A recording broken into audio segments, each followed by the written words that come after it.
All right, everybody. We better? Are y'all better? Tell me something in the comments. Let me know that you see me better. I'm talking better. There's no lag. There's a better connection. So I want to get this word to you. I don't plan on being on long, so I want to share this with you. Hopefully you be blessed by it. Hopefully you can take something from it that'll bless your life.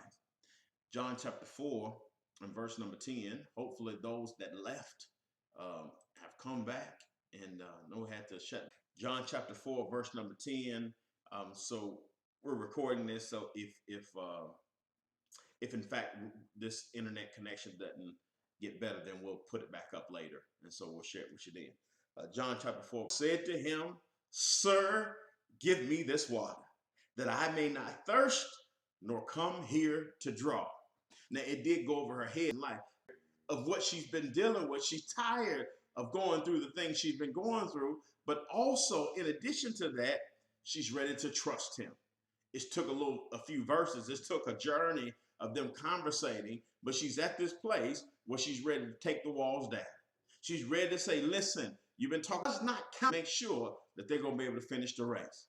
So that's really what I'm asking you this evening. Do you really want for Jesus to change your life? Do you really want to be transformed? Are you ready to let Ray and Bubba and them go? Are you ready to let Shay and all of them do their own thing? And you really concentrate on serving the Lord. Do you really want this water? But then I want you to look at verse 16 and 17.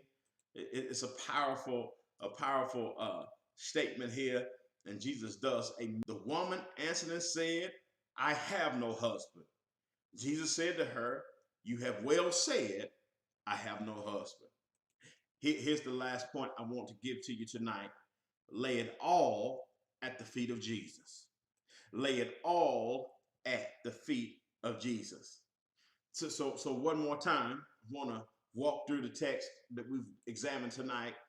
Jesus comes to the woman and says, if you knew who I was, if you really understood the magnitude of what's resident inside of me, you would not have let me invite you to be a part of my life. You would have been begging me to be a part. If you really understood that I have the power to give you everlasting life, that you don't have to worry about what people say about you. You don't have to worry about what circumstances come up against your life. You will have peace in knowing that you are walking with the Savior, if you really knew that. And then he takes us to this next point to where she says that if you really have all that to give me the water.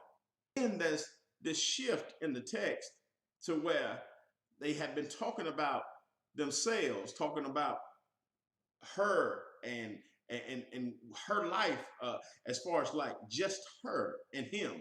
That's the whole conversation.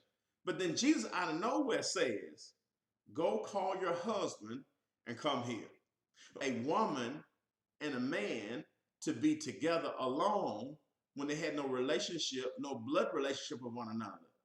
And so as Jesus left by his disciples, because we read that, they go into the city to buy food, he's left alone with this woman that would be taboo.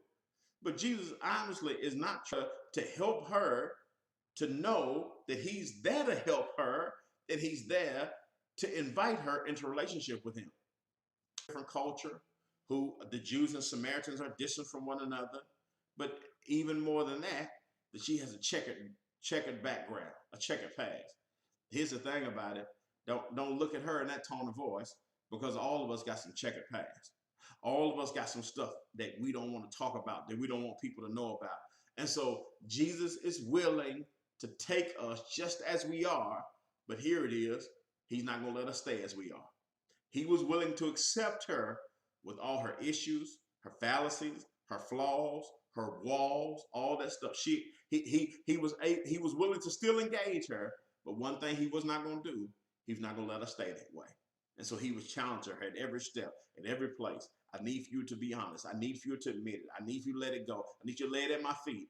And here we see her walking through this conversation, little by little, laying it at his feet. And so I'm grateful, I'm glad for the example that this woman from Samaria gives us in order to let us know that the same way she laid it down, we can lay it down as well. The same way she was honest, we can be honest. The same way she was able to bring down the barriers, we should be able to do it as well. So I hope it blessed you. And so here again on the replay, however you see it, I hope that you're able to engage in this lesson on this evening. Again, what can quench your thirst? I would dare not say that some of us need our thirst quenched. And sometimes we don't know how we need it quenched. But the truth of the matter, what Jesus is saying, is that it ain't Gatorade. It's not water. It's not coffee. What you need to quench your thirst is me. And I will give you everlasting life. I'll solve your problems.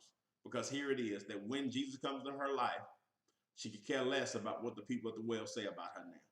When Jesus comes into her life, she could care less about how people roll their eyes at her. When Jesus comes into your life, you don't care who talk behind your back, who scandalize your name. Because as long as my relationship is right with Jesus, nothing else matters. Oh, that's good to know that as long as me and Jesus are all right, everything else is all right. And so I'm glad about it. Listen, I got some closing announcements I want to share with you. And my producer whispered that we came back on. And so I'm grateful for that. I don't know what happened on tonight, but hopefully that you were blessed and caught what you could catch. If not, go back and start from the beginning and come forward. So listen, because you may have missed the announcement at the beginning, let me close with these announcements. The 50th anniversary weekend, which we are super excited about, half starts on Friday. Thank you for all those who are helping to make this weekend possible.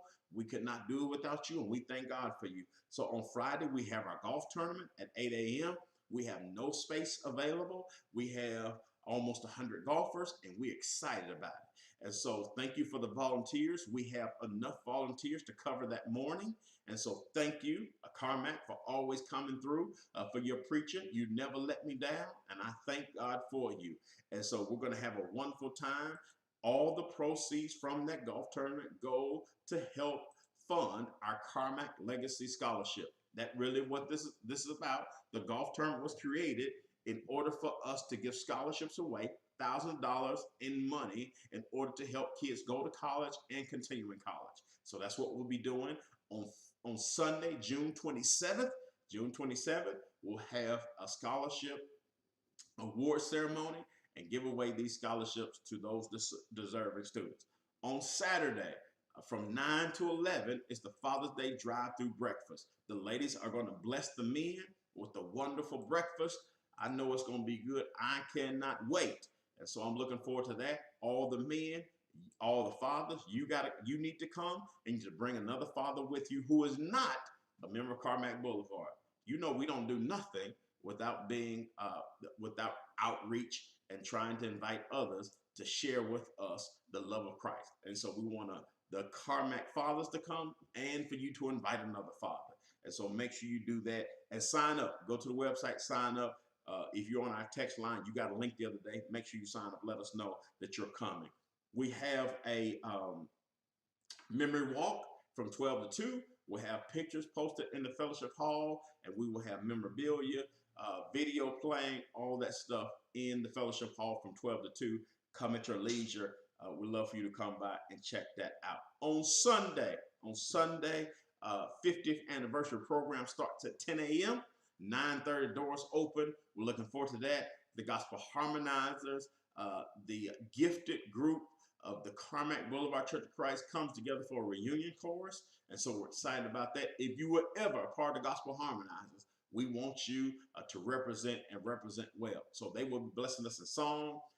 Governor Bill Lee and the House of Representatives have put together a resolution for us honoring the day. The city of Columbia is putting together a proclamation. The mayor is planning to be there as well. And so it's going to be a wonderful time.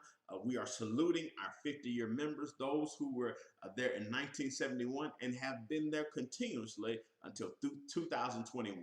So we'll be saluting our 50-year members. Then at 11 a.m., we're going to have a high time in worship. Brother Rayshawn Booker, Brother Quentin Lemon will lead us in worship. Brother Nathaniel Grimes The minister from the folk congregation in Franklin will be our guest preacher. It is going to be amazing. I'm telling you, I cannot wait for Sunday. I can't wait for Friday. I can't wait for Saturday. Can't wait for Sunday. It's going to be a wonderful time. So we'd love for you to be there. I also want to mention to you that the youth are having a fishing trip.